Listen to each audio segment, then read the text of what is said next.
human rights violations and cases which we call emblematic cases, which are still people who have done those violations have not been brought to justice so far, then we continue to push that these people should be brought to justice. So that is the area of accountability, impunity, and rule of law. Many other things happen, including providing support to the police, to the judiciary, and to a number of institutions which are involved with impunity and accountability and rule of law issues. The second thematic area that we look at is countering those very root causes which led to the conflict. So addressing root causes which caused the conflict. And the root causes are in the areas of addressing discrimination, whether it's discrimination against women, Dalits, indigenous people, marginalized communities of all nature, sexual minorities, almost linguistic minorities, almost all janjatis, all kinds of discrimination. So that in addressing discrimination, we also are addressing the root causes of the conflict, because the conflict erupted as a result of unequal access to justice and inequalities in the area of economic, social, and cultural rights. When people's economic, social, and cultural rights are violated, either through discriminatory practices or in other ways, then there is civil strife and unrest in the country, which, if not addressed, can lead to, a full-fledged conflict, as happened in Nepal.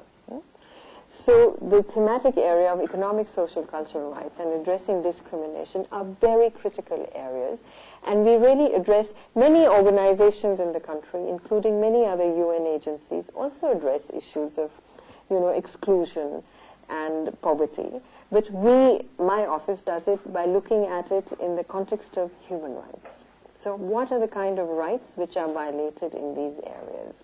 And whether these rights are existing in the Constitution. And if not, then because the new Constitution is being drafted, how can these rights be written into the Constitution? Yeah? And how can people who are discriminated have better access to justice? What can we do to improve their say in the country, their representation in different national institutions, public services, as well as in other bodies which represent the country? And in order to provide support in these areas of accountability and impunity and discrimination and economic, social, cultural rights, we have a team which is there to strengthen capacities of national institutions and civil society organizations to be able to make them strong in addressing these issues of accountability, impunity, and discrimination and economic, social, cultural rights violations. That is the entire ambit, the entire range of human rights. So this is largely the work we do. We are also, through our work, trying to strengthen the situation of public security in the Terai area. So we are working to strengthen the situation of public security, so normal people can lead normal lives in a normal way, and development projects and our development partners can function to make Nepal a strong country, which is economically strong, socially can talk about equality, and culturally can maintain its cultural traditions at the same time. It's coming up for what we call a universal periodic review. All the member states, some plus 50 member states which are members of the Human Rights Council in Geneva, who constitute this council, review themselves and each other on their human rights record. So every country is reviewed how well it is doing on the human rights situation. And then recommendations are made and progress is tracked to ensure that human rights situation in that particular country is strengthened. So Nepal will be reviewed by its peers, other member states, in 2011.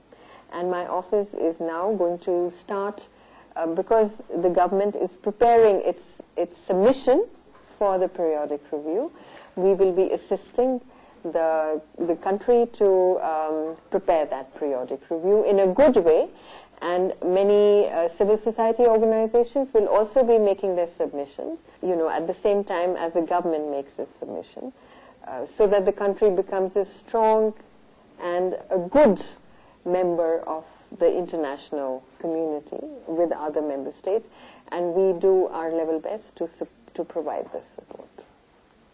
And particularly for youth, I want to say that you are the young people of Nepal, and a majority of Nepalis are young people.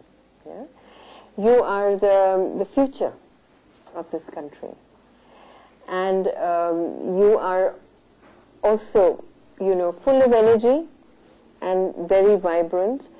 So the reins of this country and the reins of governance of this country are going to be in your hands in a few years, if not already.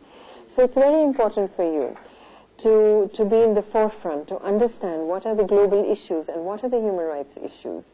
Because if there's one lesson we have learned, and I can say personally, if there's a lesson I have learned from my engagement over the last several years and through the United Nations and through human rights work, that we can very easily close our eyes, to this or that human rights violation, but it never goes away.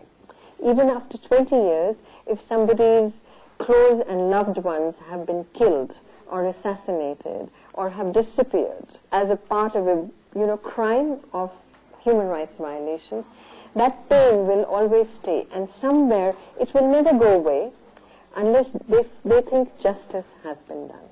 Because unless that justice has been done, it doesn't mean, going and taking a gun and killing that person who you think has perpetrated that crime, but in some way, a notion of justice which is collectively agreed upon by people of that country, we will never become strong. And you know in your own life, if a friend of yours has done a gross injustice to you, you will not be able to forgive and forget unless some level of justice you feel has been done, right? And this can be expanded at a larger level. So I'm going to stop here, and please feel free to ask me any questions. Thank you. My question for you is, why was OHCHR established in Nepal when an NHRC, National Human Rights Commission, was already actively involved in its activities since 2000? Our most important principle is to support the National Human Rights Commissions and what we call the National Human Rights Protection System in any country. And the National Human Rights Protection System consists of the NHRCs in different countries. Then there are other commissions, the Dalit Commission, the Women's Commissions, whatever commissions, and the civil society organizations working on human rights issues. But of all of these, we have a special mandate to support national human rights commissions. Yeah? So in many countries, even though the national human rights commissions are strong, they still need some more strengthening, because human rights violations are huge in any country. And especially if a country has been through a conflict, there are many violations happening in different areas. In the rural areas, in the urban areas, in jungles, in economic, social, cultural rights, and civil political rights. So any National Human Rights Commission, especially in a situation of conflict or country moving out of conflict, can always do with more support. And likewise with other commissions and civil society organizations. So when OHCHR was established, or it was agreed between the government and the headquarters to set up OHCHR here, it was the understanding of the member states who comprise, who consist of the Commission or the Human Rights Council, that Nepal needed more support, and it needed more support to build up its national human rights protection system. And when that protection system is strong enough, then there will be no need for OHCHR. What are the major achievements made by OHCHR?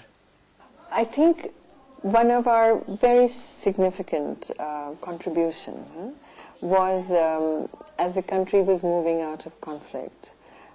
During conflict, immediately afterwards, we were on the ground monitoring the situation, monitoring the parties to the conflict. So looking at the security forces, looking at the Maoists, which were the two